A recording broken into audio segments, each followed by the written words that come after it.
नमस्कार दोस्तों, मैं प्रिंस सैनी आपका स्वागत करता हूं हमारे चैनल लर्न एंड ग्रो में। आज हम बात करेंगे determination of internal resistance of a cell using potentiometer. हमें क्या करना है, इंटरनल रेजिस्टेंस निकालना है एक सेल का और पोटेंशियोमीटर का यूज करना है। तो पहले हम पोटेंशियोमीटर सर्किट के बारे में बात कर लेते हैं। यहाँ पर हम एक वुडन बोर्ड ले लेते हैं और यहाँ पर दो कॉपर की स्ट्रिप ले लेते हैं। इस एंड को बोल देते हैं ये ए एंड है और ये एंड बी है, और इन दोनों एंड के बीच में हम एक वायर का यूज कर लेते हैं जो कॉन्स्टेंटन या फिर मैग्नीन की बनी होती है। क्योंकि उसकी रेजिस्टिविटी हाई होती है तो इसलिए स्मॉल लेंथ के लिए हाई रेजिस्टिविटी हमें मिल जाती है, तो इसलिए इस वायर का यूज करते हैं। Copper good conductor of electricity है, इसलिए इसकी स्ट्रिप्स का यूज किया जाता है। यहाँ पर स्केल का यूज किया जाता है जिसके थ्रू हम लेंथ को मेजर कर सकते हैं। और यहाँ पर ए एंड जो है हमारा बैटरी के साथ, एमीटर के साथ, रियोस्टेट के साथ और की के साथ इस तरह से सीरीज में जुड़ा होता है। और यहाँ पर ये जो बी एंड है इस तरह से यहाँ पर हमारा कनेक्ट होता है नेगेटिव टर्मिनल से होता हुआ, इस तरह से यहाँ पर ये वायर आती है। जो पूरा कंप्लीट सर्किट है इस तरह से बनती है। अब यहाँ पर देखिए ये जो की के है, अगर इसको हम नाम दें कि ये की है हमारी के, ये रियोस्टेट हम इसको नाम दे देते हैं, और ये जो है इसकी ईएमएफ हम लिख देते हैं कि इसकी ईएमएफ हम ई ले लेते हैं। अब यहाँ पर रियोस्टेट का क्या यूज है कि हम जो है सुटेबल रेजिस्टेंस यहाँ पर बना सकें और एक जो सुटेबल करंट है इस सर्किट के अंदर मेंटेन कर सकें, तो इसलिए इसका यूज होता है। अब यहाँ पर ये जो है ऑक्सिलरी सर्किट भी इसको बोला जाता है, एक तरह का सपोर्टिव सर्किट होता है।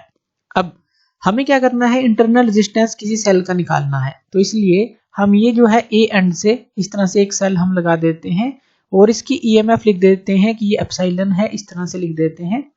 और या फिर इसको E1 कर लीजिए, इसको E कर लीजिए, कुछ भी कर लीजिए। तो यहाँ पर ये पॉजिटिव टर्मिनल जो है इस ए एंड से कनेक्टेड है और जो नेगेटिव टर्मिनल है वो हमारा गैल्वेनोमीटर के थ्रू इस जॉकी से कनेक्टेड है।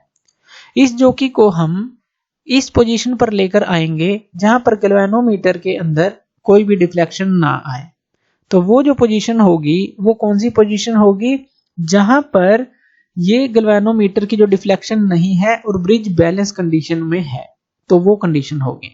तो मान लेते हैं हम इस जो कि जे को इस वायर के ऊपर टच करते हैं कहीं पर, मान लीजिए यहाँ पर आपने टच किया इसको, और यहाँ पर इस तरह से ये जो लेंथ हमें मिली ये मान लेते हैं कि L1 है, ये लेंथ L1 है, ये हमने माप ली स्केल से और ये लेंथ L1 आ गई। अब अगर हम पोटेंशियल डिफरेंस निकालें अक्रॉस द लेंथ L1, ये जो अक्रॉस द लेंथ L1 है जो पोटेंशियोमीटर वायर तो पूरी है। अब ये L1 पर हमारा नो डिफ्लेक्शन इसने दिखाई, यानी कि बैलेंस इसने कंडीशन दिखाई। तो यहाँ पर होगा क्या, यहाँ पर जो ये लेंथ L1 है जो पोटेंशियोमीटर वायर की, तो ईएमएफ ऑफ द सेल जो है अगर हम उसकी बात करें वो किसके बराबर होगी, जो पोटेंशियल डिफरेंस अक्रॉस जो लेंथ L1 है पोटेंशियोमीटर वायर का उसके बराबर होगी। तो ये जो है आप के L1 के बराबर लिख सकते हैं क्योंकि आपने लेंथ L1 मानी है। के क्या है, पोटेंशियल ग्रेडियंट है। तो ये हमें समझ आ गया। पहला स्टेप हमने क्या किया, हमने वो फाइंड आउट किया जहां पर ये जो की ने हमने प्रेस की और यहाँ पर कोई भी डिफ्लेक्शन नहीं आई। अब हमने क्या करना है, ये जो सेल है इसके अक्रॉस एक और चीज हम लगा देते हैं, एक रेजिस्टेंस और एक की। तो यहाँ पर हमने एक रेजिस्टेंस लगा दिया या फिर रेजिस्टेंस बॉक्स कह लीजिए, हमने एक रेजिस्टेंस बॉक्स लगा दिया कि एक सुटेबल रेजिस्टेंस हम यहाँ पर भी जो है मैनेज कर सकते हैं, या एक रेजिस्टेंस लगा लिया कि कोई भी एक रेजिस्टेंस आपने लगा लिया। पॉजिटिव टर्मिनल से कनेक्टेड है, यहाँ पर ये नेगेटिव टर्मिनल से कनेक्टेड है। तो यहाँ पर इसकी ईएमएफ की बात करें तो वो ये है E। लेकिन अगर हम यहाँ से पॉजिटिव टर्मिनल से और नेगेटिव टर्मिनल से अगर वायर देखें, जब इस की को क्लोज करेंगे, मान लीजिए इस की को आप क्लोज करते हैं, ये की जो है K1 नाम दे दीजिए और इसको आप क्लोज कर देते हैं, तो ये सर्किट कंप्लीट हो जाता है। तो जब ये सर्किट कंप्लीट होगा तो यहाँ पर आप किसकी वैल्यू निकालेंगे, V की वैल्यू निकालेंगे। V क्या है, यहाँ पर potential difference across the length L2 जो हम निकालेंगे। यानी कि जब इस जॉकी को आप कहीं पर और प्रेस करेंगे, मान लीजिए यहीं पर आपने प्रेस किया और बैलेंस कंडीशन आ गई यहाँ से यहाँ तक, और ये लेंथ आपने मान ली L2 है। तो जब आपने ये इंट्रोड्यूस किया उसके बाद सेम एक्सपेरिमेंट हमें रिपीट करना है। जैसे L1 लेंथ निकाली थी इसी तरह से L2 लेंथ निकालेंगे जहां पर गैल्वेनोमीटर जो है डिफ्लेक्शन ना दिखाए, वो हम लेंथ L2 मान लेते हैं। अब यहाँ पर हम V का यूज करेंगे क्योंकि यहाँ पर जो दोनों टर्मिनल है उनसे हमारी वायर कनेक्टेड है और बीच में एक रेजिस्टेंस भी है। तो हम potential difference across the length L2 की अगर हम बात करें तो वो क्या आएगा हमारे पास V equal to KL2। Same है, बस यहाँ पर V आ जाएगा क्योंकि यहाँ पर जो है हमारा जो पोटेंशियल है वो कम होता चला जाएगा दोनों टर्मिनल से अगर हम देखें, तो इसलिए यहाँ पर EMF की वैल्यू पूरी नहीं लिखी, V लिखी है। पोटेंशियल डिफरेंस हमने लिखा है, potential difference between two poles of a cell, जैसे पॉजिटिव और नेगेटिव की अगर हम टर्मिनल की बात करें तो उसकी बात की गई है। तो V इक्वल टू KL2 हमारे पास आ गया। अब ये इक्वेशन हम 1 मान लेते हैं, ये इक्वेशन 2 मान लेते हैं और इनको डिवाइड कर देते हैं। तो E बाई V आ गया, K से K कैंसिल आउट हो जाएगा, L1 बाई L2 आ जाएगा, ये हमारे पास आ गया। अब देखिए जब भी हम इस तरह से एक रेजिस्टेंस को यहाँ पर इंट्रोड्यूस करते हैं और यहाँ पर अगर इंटरनल रेजिस्टेंस इस सेल का हम R मान लें, स्मॉल r मान लें, तो यहाँ पर अगर हम R की वैल्यू को निकालें, यानी कि इस R की वैल्यू को निकालें, तो वो हमारी क्या आएगी, इस इक्वेशन से आएगी। ये इक्वेशन है हमारे पास V equal to E minus I R, यही बनेगी क्योंकि इंटरनल रेजिस्टेंस भी हमने ले लिया है सेल का।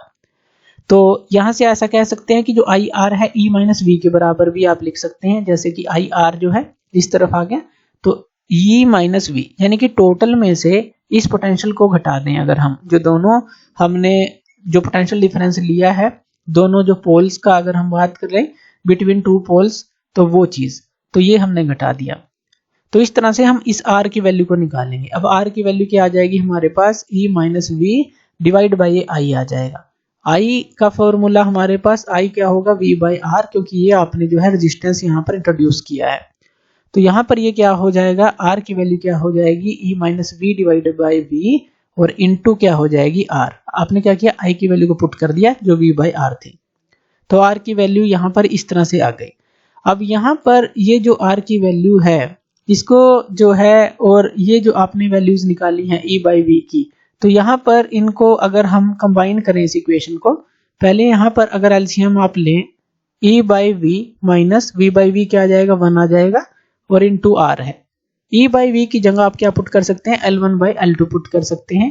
तो यहाँ पर ये क्या आ जाएगा, L1 बाई L2 माइनस जो 1 है ये आ जाएगा और इनटू R आ जाएगा, यही आ जाएगा।